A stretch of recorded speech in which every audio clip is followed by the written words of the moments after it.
Egunon, druidas. Sí, ya sé lo que se me dirá. ¿Cómo puedes hablar de esta película? Pues digamos que es una película interesante para mí. A mí me gusta la historia de Vercingetorix, aquel caudillo galo en los albores de la época estaba con Julio César, es decir, antes del año 0 de nuestra era, que realmente no existe porque se pasa del -1 al 1. En cualquier caso, esta coproducción belga, francesa y canadiense del año 2001, pues con Christopher Lambert de protagonista, más conocido como Christopher Lambert, con papeles como el de Los Inmortales, unos años antes. Está también Klaus Maria Brandauer, Max von Sydow, Inés Sastre. Hubo chistes con la participación de Inés Sastre en esta película. Digamos que la película se basa en la Galia del entorno al 60 antes de nuestra era, cuando hay una predicción que es la que luego en principio se puede cumplir o no. En aquella época, bueno, teníamos a Estrabón, que era un eminente geógrafo que nunca había salido de Roma, que hizo la distinción en las tres Galias. Las tres Galias, la Galia superior o Galia belga, luego la Galia central y luego la Galia sur, luego posteriormente lo que sería Gascuña o Aquitania, lo cual es curioso porque no había una unidad en la lengua ni siquiera, pero cogió una serie de ríos que le habían dicho que había por ahí para decir, bueno, de aquí a aquí, y ya está. Había una serie de tribus en lo que era la Galia propia,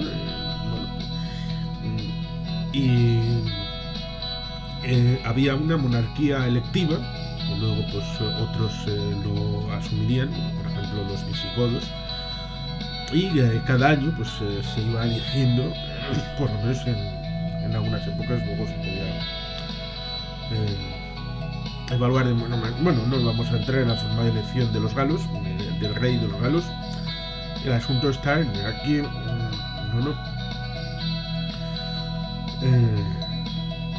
tenemos que los galos iban a ser invadidos por Roma en el periodo de Julio César, y en la película nos cuenta ese choque futuro entre Julio César y Vercingetorix como cabezas de Roma y de los galos, respectivamente. Es una película que trata de contar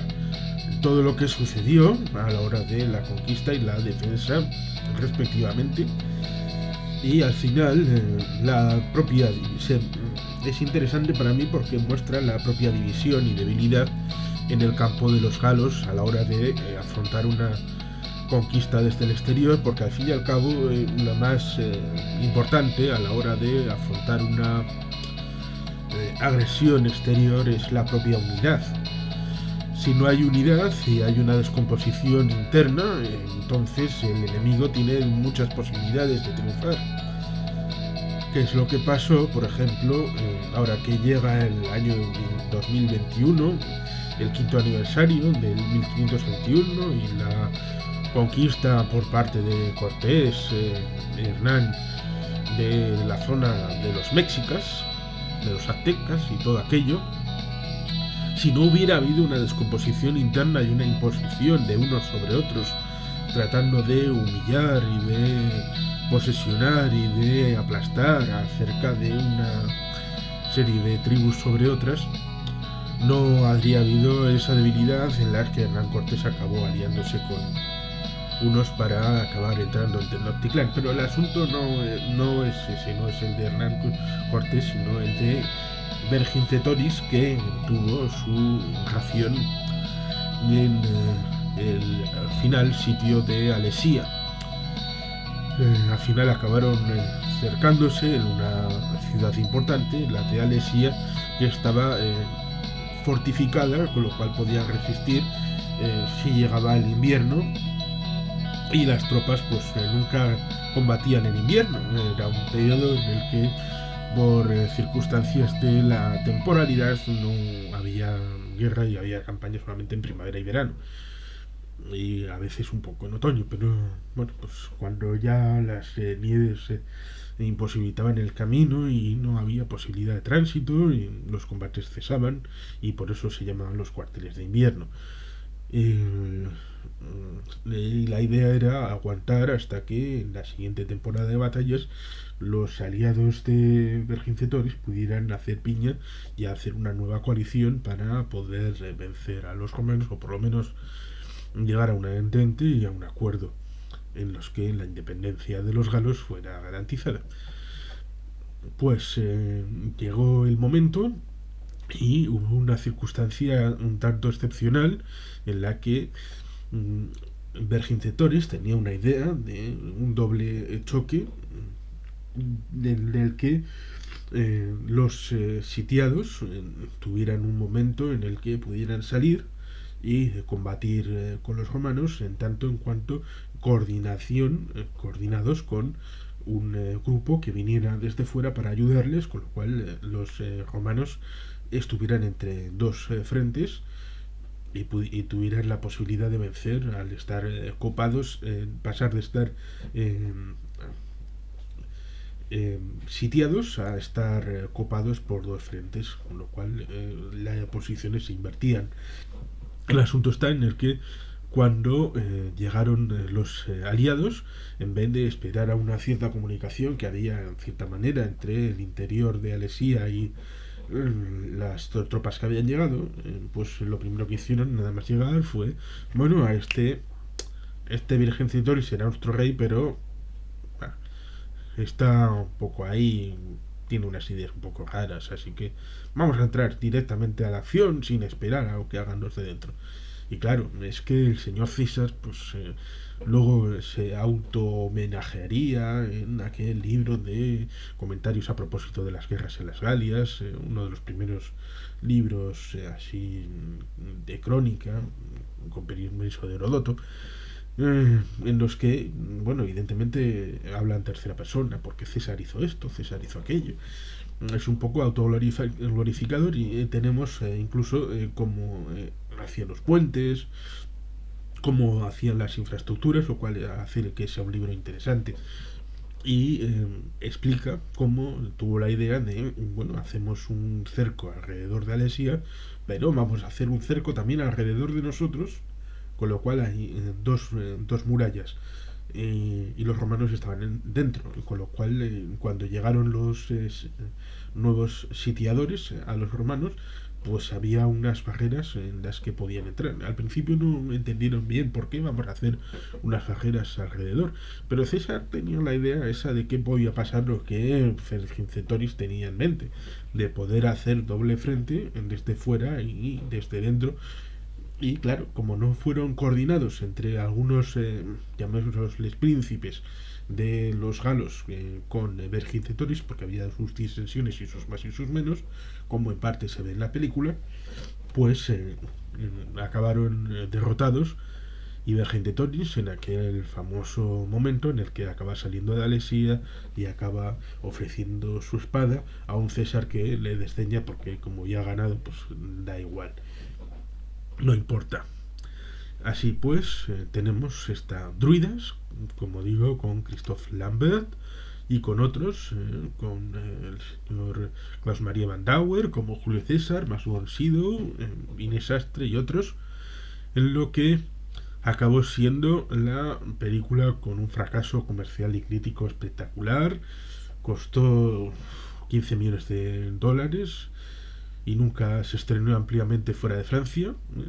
Yo la tuve en vídeo, comprado en el videoclub del barrio, que bueno, acabó desapareciendo porque los videoclubs son una rareza de la antigüedad, casi de la prehistoria, y curiosamente se le considera en gran medida una de las peores películas francesas de la historia jamás realizadas, lo cual a mí me parece un tanto exagerado porque yo le tengo cierto cariño a esta película. Cuenta una historia de Vercingetorix, Alexia, el sitio, bueno, la conexión un poco celta que había, y bueno, los druidas. Y no sé si hay gente que la critica por el fondo, por la forma, por ambas, porque no le gusta Inés Astre, o porque, bueno, pues para qué te metes, o por los paisajes. No sé, yo como digo, yo le tengo cariño porque me importa la historia, la de Alesia, el sitio, Vercingetorix, la toma de las Galias y Julio César. Y es un aspecto que resulta para mí interesante y para mí me parece convencible y convincente cómo está plasmado en la película y cómo se explica ese momento en el que cuando hay alguien que tiene una idea acerca de cómo hacer las cosas, cómo era la visión estratégica y táctica acerca de la batalla en Alesia, una vez que se había pasado las cosas previamente, todo lo que pasa, pues tenía una idea de cómo hacer una victoria táctica que pudiera llevar a prolongar la situación de los ejércitos romanos que tuvieran que retirarse y a la siguiente temporada pues igual poder ganar o no. Nunca sabremos qué habría pasado si las órdenes de Vercingetorix hubieran llevado a buen término y hubieran cristalizado en un pacto que se hubiera seguido al pie de la letra por sus aliados galos, por el resto de las tribus galas. Y nunca sabemos lo que hubiera sido de Julio César si hubiera tenido un fracaso en Alesia para la posteridad de su mandato o no mandato, porque si aquel paso del río de Alea y Acta Est y todo aquello se sedimenta en la victoria en Alesia y contra los galos, con lo cual es un punto clave a partir del cual se puede hacer incluso historia alternativa contrafactual. Bueno, en cualquier caso, como digo, es una película que a mí me resulta interesante, a mí me gusta, cada vez que la veo yo la disfruto. Hay gente que dice que es la peor película francesa de todos los tiempos. Bueno, cada cual que juzgue, yo simplemente recomiendo que la gente se acerque a verlo y ahí está, la obra de Christopher Lambert con el director Jacques Dorfman, que yo no le conozco gran cosa, pero supongo que en su casa le conocerán y en Francia también. Druidas del año 2001, sin más, es que ricasco, a Jurberobat, Betty Gelpian.